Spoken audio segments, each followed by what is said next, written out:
The room was packed. Lights, flashes, cameras. The entire ballroom pulsed with anticipation. Rachel was about to walk on stage to be announced as the new executive director of the company.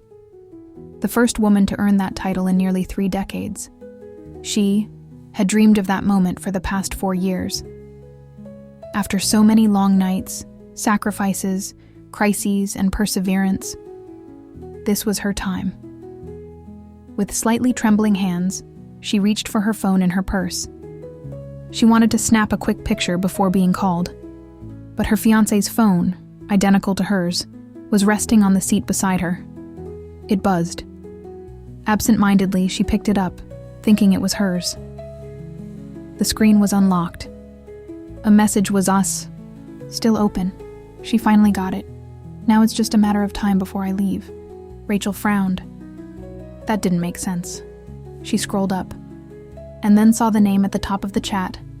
Chloe. Her best friend. Her heart raced. Her mind started rejecting the truth before it could even process it. But the messages kept going. The promotion is the perfect excuse. Everything's set, just need to keep pretending a bit longer. Then we disappear together. Rachel felt the ground disappear beneath her feet. She didn't know what hurt more. The betrayal of the man she was planning to marry, or of the woman she trusted with every secret. Someone knocked on the dressing room door. Rachel, you're on in 30 seconds. She looked in the mirror. Face still flawless. The perfect dress. But inside, it felt like something had died.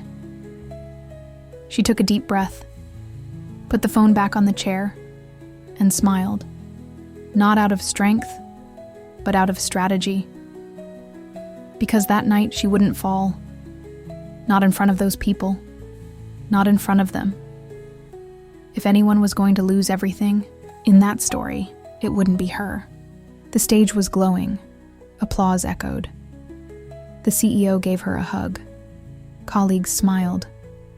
Rachel posed for the cameras as if everything was perfect. Inside, she was no longer the same. What no one could see was the storm inside her mind. Each picture, taken through the camera lens, was now filtered by betrayal. She knew she couldn't react. Not there. Not in front of everyone. This was the night of her professional triumph. And she wouldn't let the betrayed woman inside her steal that moment. After the event, her fiancé, Mark, pulled her into a warm embrace. He kissed her cheek and said, "You deserve the world, babe. I'm so proud of you." She smiled, looked into his eyes and answered, "Thank you for being by my side. Always." Inside, she was noting everything. His tone, his touch, the fake tenderness. Across the room, Chloe was sipping sparkling wine. Discreet, polished, like she wasn't dismantling Rachel's life behind her back. Rachel watched them both like a woman who had already read the final page of the script. That night, once home, she acted tired. Showered, got into bed, wished him good night. Mark fell asleep fast. But she didn't. She spent hours going through every detail of those messages, took screenshots, made backups, saved everything. The next morning, she got up early, made coffee, played the role. But inside, she was no longer Rachel the fiancée. She was something else entirely now. A woman who was about to tear down everything they had built on lies. And she would do it calmly, elegantly, precisely, because nothing hurts more than being betrayed, except being underestimated. Rachel knew the worst weapon against betrayal wasn't confrontation. It was patience, not passive waiting, but watchful silence, the kind that observes, records, lets the enemy feel safe. She started slowly. At work, she remained flawless. Meetings, targets, leadership, everyone praised her. But now every move was sharper, calculated. With Mark, she kept her tone warm, her gestures soft. She gave him trust, created space, and he, naive as ever, believed it.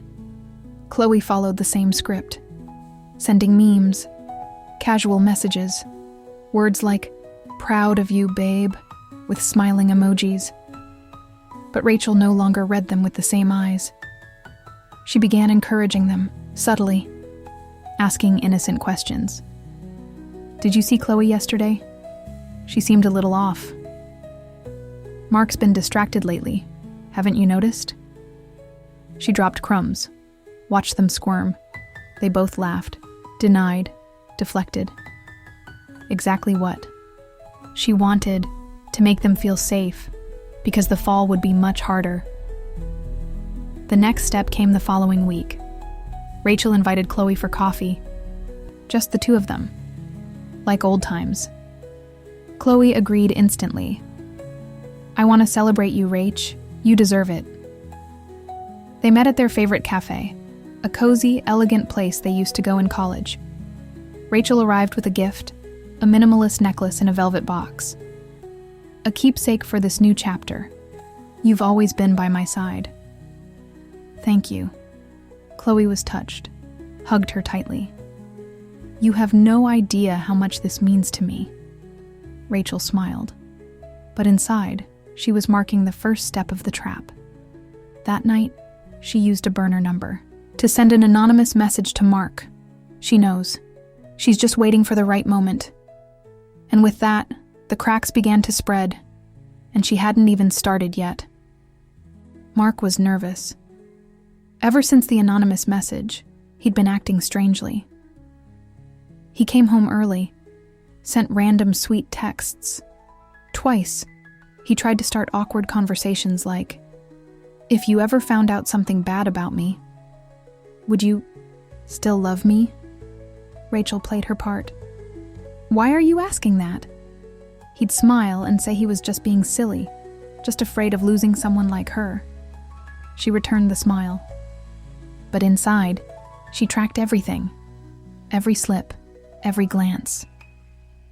Chloe, too, began to show signs.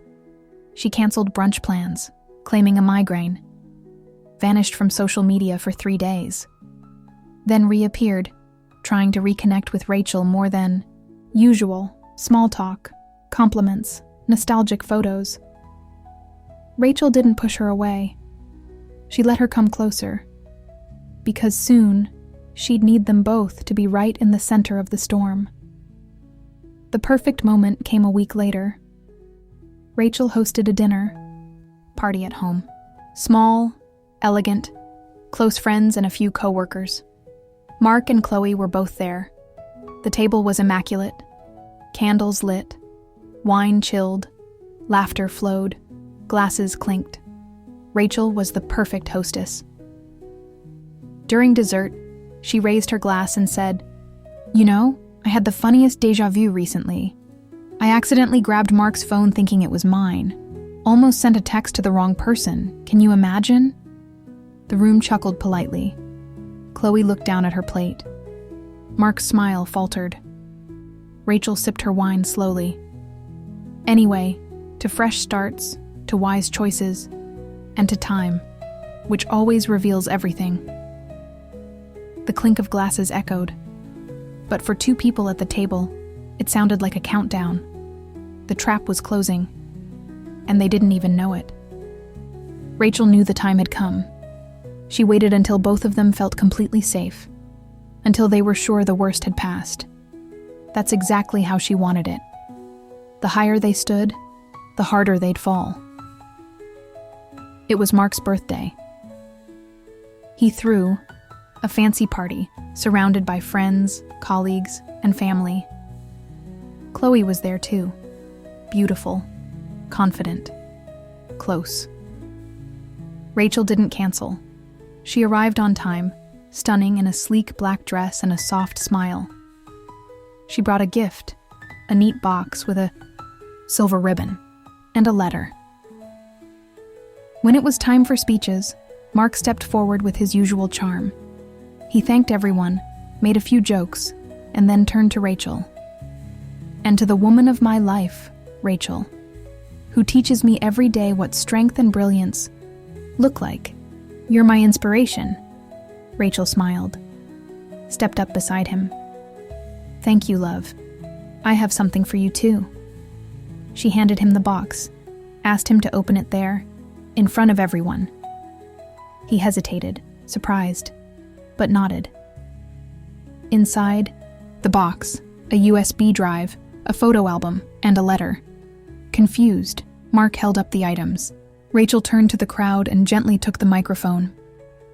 "Tonight is special, and I'd like to share a story about how I found out that the man I sleep beside and the woman who sat at my table for years have been laughing behind my back." The room froze. "Mark and Chloe have been having an affair. I found out the night I got promoted, and since then, I've been preparing this gift." She turned toward the large screen set up for the party. It lit up. First, screenshots of messages. Then, voice recordings, photos, plans, intimate conversations. Every lie, every secret, exposed. Chloe stood up and rushed out. Mark tried to disconnect the projector, but it was too late. Rachel handed back the mic, walked away slowly. No shouting, no tears, just silence and victory. She left them both, in pieces. The days that followed were a whirlwind.